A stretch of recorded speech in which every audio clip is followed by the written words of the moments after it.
Hello, everybody. Welcome back to the channel. My name is Gev. It's Wednesday, May 27th, so let's talk capital. All right, so let's start with Old Faithful right here.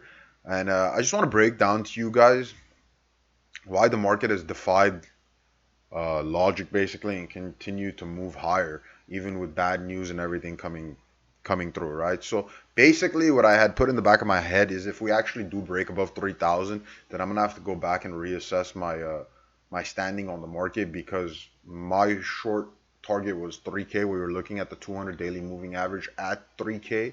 So therefore, once the market invalidates you to a degree, you must now reassess your position. We can't just run headfirst through the wall just continuously. You're eventually going to get hurt. You got to understand what you're doing, how you're doing it, where you're doing it, and why you're doing it, right? So here's a simple thing. This candle right here, okay, we're on a weekly chart. This candle right here started this entire downtrend, okay? Pretty clear to see that. This was not a very bullish, I'm sorry, this was not a very bearish candle. Like there wasn't much bearishness to this candle, as you can see here. We almost same formation, right? We came down lower and rallied higher and set a new all-time high. Okay, so not very much bearish about this. This, however, is a super bearish candle. Okay, followed by is a retest, a re-entry. Okay, most people here are crying, "Oh my God, this is it. We're bullish. We're going back to 3,400 and higher and everything, right?" No. What happened here is we got a retest, we got a re-entry for a short coming down to the 200 moving average. Now, once this candle closes like this, rejecting the 50 and rejecting the midpoint of this candle, okay, rejecting this level here pretty much that was held as support for the rally to 3,400. As you guys can see, we broke down under, closed above, and rallied to 3,400, right? This means we will move down to the 200 moving average. And it's exactly what happened. So you just shorted the close of this candle down to the 200 moving average. You caught a nice 300 point play, which is amazing in that market, right? And you got out, right? This is where irrationality kicked in. Notice this. This is the week of February 24th. This is the week of March 2nd. This is the week of March 9th. This is all pre-lockdown. Okay? So I need you guys to understand this. When people come out and say, oh, the financial crisis is caused by COVID, no, it is not. No, it is not. No, it is not. That is very uneducated. Uneducated, simply put. That is a very uneducated statement to make. You cannot just simply come out and tell me the market crashed because of COVID. So what the hell is this candle? February 24th. Why do we have such a nasty downfall? Let's turn on volume here and see if that was even a high volume move. Yes, yes, yes, right? The highest weekly uh, crashing, moving down lower volume was on this candle right here. This is pre-lockdown, ladies and gentlemen. Pre-lockdown. What does this tell us? This tells us one simple thing. Okay, let me get rid of the volume here so we can see clearly again. This tells us one simple thing. This market movement right here is very natural. Okay? This market movement over here is not natural. Anytime you have a violent rejection of a move down or up, right? So we're moving down hard, fast here, coming crashing, right?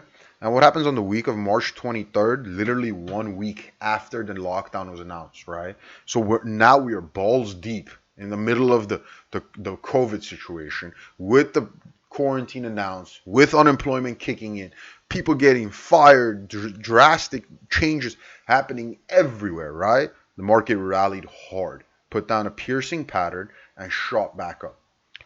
What does this mean? This means the market had no business being in this area, period. Right? What this is telling you is realistically, this market should have rallied off of this, came back up to the 50 moving average, came back, set a lower high, or even double bottomed there, and then came back up. Okay, now you guys notice how the white line that I just drew lines up with everything basically above where the cursor sits. So everything below that cursor is basically bullshit market movement. Okay, and one of the friends was asking me today about how do you know what's real, what's fake in the market, like what's real movement, what's not real movement. This is it. This is just experience. Experiences are going to teach you what's going to show you. You're going to get a trader. You're going to get a trader's eye. Just like coaches, GMs of different leagues and teams have a player's eye. Like they can see without much practice who's going to be a very good player and who's really not. It's the same thing. It's a trader's eye. You can see what is real, what is not, what's bullshit, what is not.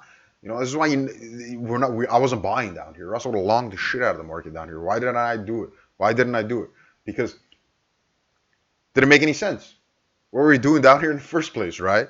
This is the trap doors open. We're falling.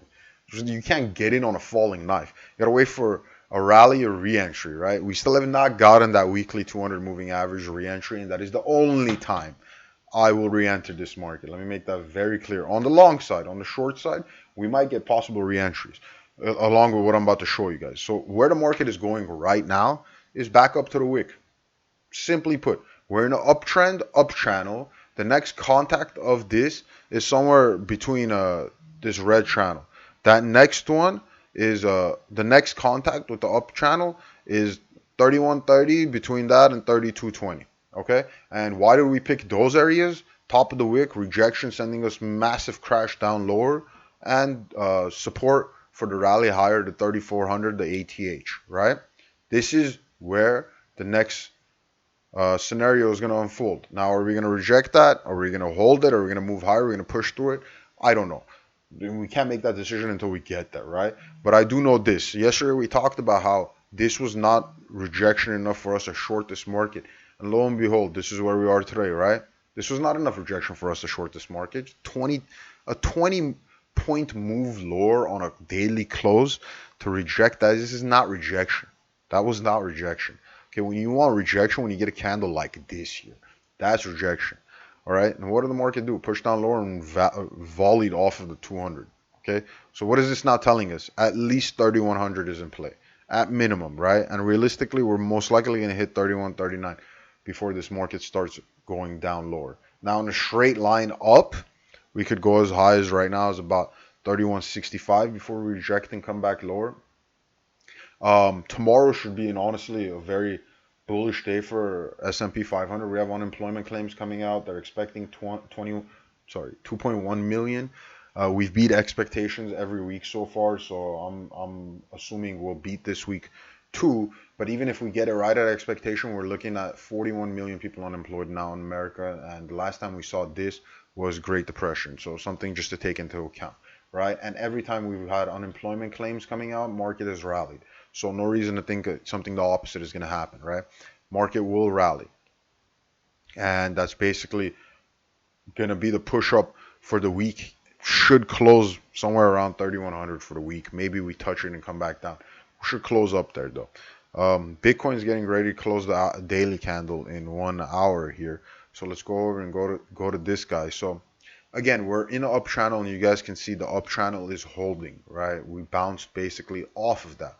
Okay, now I'm going to go ahead and clean the chart up a little bit because I want to draw on here more and I don't want to confuse you guys. So we're going to use a different color. So basically, any line in yellow is new. So I want you guys to pay attention to this. So when you get a move like this up to a major resistance, you basically don't want to see this crap, right? This is solid rejection 1 time, 2 times, 3 times, 4 times, 5 times. I mean, how many times are you going to reject the same damn trend line until you go to 0, right? Well, that's exactly why we need to see new market formation. Okay, so we want to see unique market formation here. We don't want to see the same crap happening over and over again. You want to see something unique showing us that we're ready for a breakout. Okay, and we are basically seeing that. Okay, this is a very, very weird formation here coming with it. We got a spinning top weekly candle with the bullish move higher, with the bearish move lower. That means this is an area of basically equilibrium. Buyers and sellers are at an equal pace right now.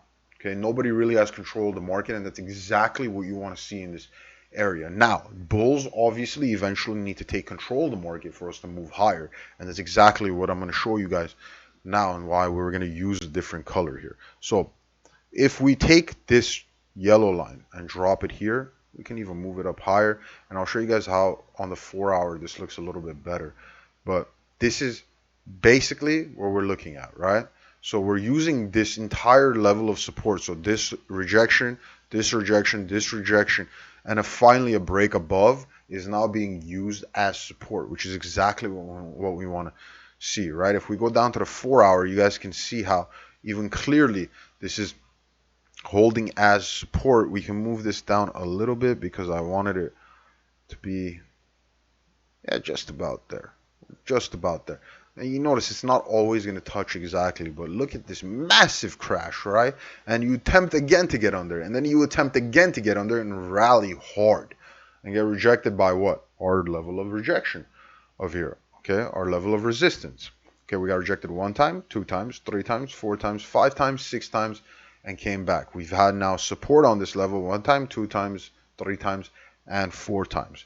Okay, so we are in equilibrium. Okay, this will most likely squeeze until it breaks in either direction here. Okay, a lot of bullish confluence, a lot of bearish confluence. Okay, we're in an equilibrium, guys. This market is literally stuck. It's trying to figure out, should we be at 9K, where Bitcoin is basically fairly valued? Should we be at 15K, where Bitcoin is looking to go into price discovery? Should we be at 6K, where Bitcoin is undervalued? Okay, these things are all coming into play now. Okay, and whatever level this decides to hold is where we're going to move. As of right now, we're looking pretty solid for a move higher. Okay, so we came down.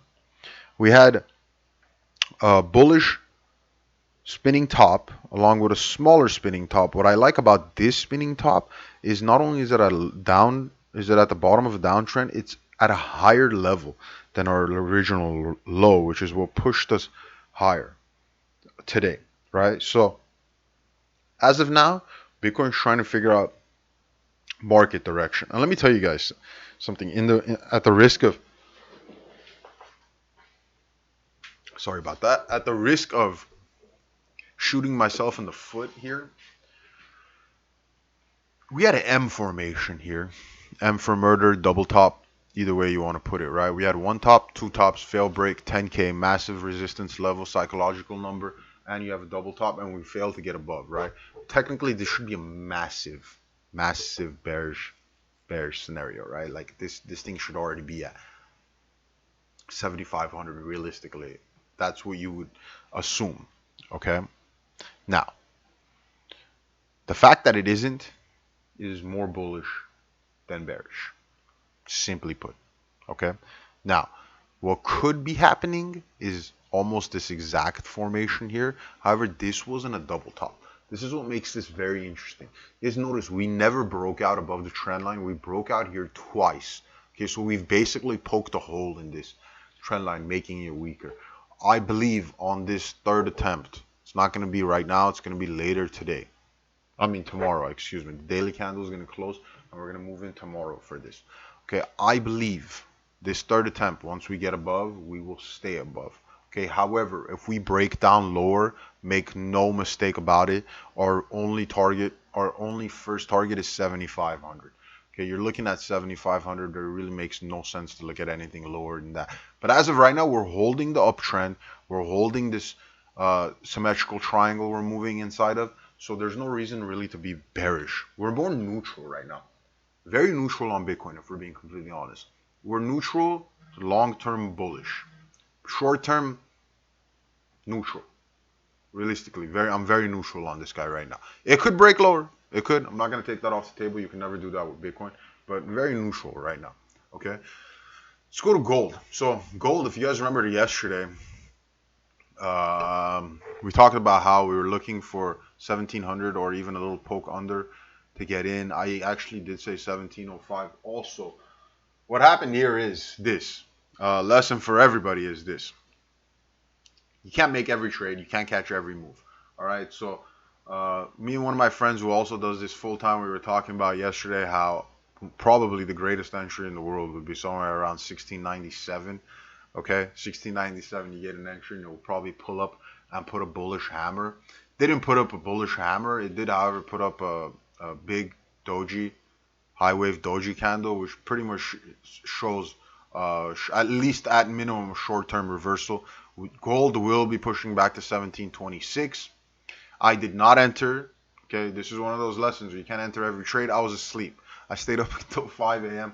Last night trading the markets, and I had nothing left in me. Okay, so we missed this entire move that basically took place in the past 4 hours.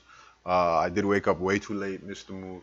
So now I'm basically trying to assess if we're gonna get a nice entry lower, not lower than 1796. If it goes lower, 1696. Sorry, if it goes lower than that, that's not a play. That means it's gonna continue lower. As of right now, the entry might come now. The beautiful thing is this: if you enter now with a $10 stop loss, you should be, well, $14 stop loss, which is very generous. It's very doable because if you're taking a $14 stop loss, you're looking at at least a move to $27. You know, so you're looking at a good risk to reward of 1-to-1 basically. I mean, it's not great. You usually want 1-to-3, 1-to-2 at minimum. But in this market, with this ridiculous amount of nonsense going on, I'll take 1-to-1. You know, because if you happen to have caught the actual bottom, which I believe it is, because look, again, it's holding the uptrend, right? Just like Bitcoin, we're holding the uptrend. And we tested the resistance that is now support and held it. So I'm gonna take a risky trade here pretty soon, I feel like, and I'm gonna long gold, and I'm gonna stay in this sucker probably until 1800 at least. It's looking like we're gonna get that move up. Let's look at weekly quickly. See what weekly. Yeah, weekly. I mean, weekly's not looking that great. We have a couple days left to close tomorrow, the next day, but it's a risky one. I'm telling you guys, it's a risky one, which is why I wanted that deep entry. Because if you get, I mean, the lower you get your entry, the tighter you can put your stop loss, and then you can risk more, right? So if I can get in at, let's just make an even number, right, 1700, and you put a $10 stop loss, but you have a $100 take profit at 1800, you're looking at a risk to reward of 1-to-10. That's a trade you have to take every single time. I need you guys to understand this. That's a trade you take every single time. Simply put, you don't say no to that trade. The risk to reward is basically king, right? If I can risk $10 to make 100, I mean, you'd be stupid not to, right? I mean, obviously, unless you're like completely broke, starving, and don't have clothes or a place to sleep. But then you probably shouldn't be gambling or be in the markets in the first place. Now, if you're in the right state of mind, if you're in the right financial state, and you can risk $10 to make $100 potentially, you would be stupid not to. That is magnificent risk to reward. That's what we were trying to get. Sometimes though, Mr. Sandman will get you before the risk and reward does, right? So that's where that lies. Real quick, before I end this video, I have already been rambling for way too damn long. Oil, guys. Oil has been rallying hard. There's probably out there people waiting to tell me how I did not know what the hell I was talking about. But let me show you guys how I usually do know what the hell I'm talking about. What levels did I say we were going to reject, if you guys remember? So we were going to reject about $33 to $36, right? I got to go back and read the video. I said 28. Watch the video, not read. You can't read a video. Watch the video, but I'm almost certain I said $28 to $36. And the reason why I don't remember the exact numbers is because I do not trade oil. I just watch it because it is a great market gauge. Let me explain to you guys. The reason why S&P 500 has been rallying so nonstop is because so is oil. Oil's been rallying since our little event of negative oil money. We've been rallying nonstop since then. So why would the S&P 500 dump? These things are intertwined, right? But we talked about $28, talked about $36, and how that was a channel. We got in the channel and we rejected the upside of the channel, damn near $35, right? Now, the next move here, we moved down to daily. We've had massive rejection, right? We've had rejection. We had a spinning top. We had a spinning top. We had a doji. We had a hammer at the top of a move, which is never good. And then to cap all of this off, we had the bearish confirmation. So the next move is at least to $26. Realistically, we could come as low as the 50 moving average daily, $23. Okay, and then what happens from there, we have to see. Do we hold support and rally to the 200-day, or do we break down lower and come down and test the lower levels again?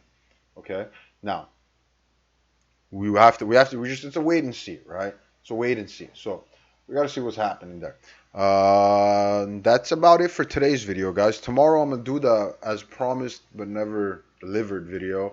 We're gonna run down all of these stocks again, go over how they're performing for the week, getting close to the weekly close, so we'll have a better gauge of what's going on in the market.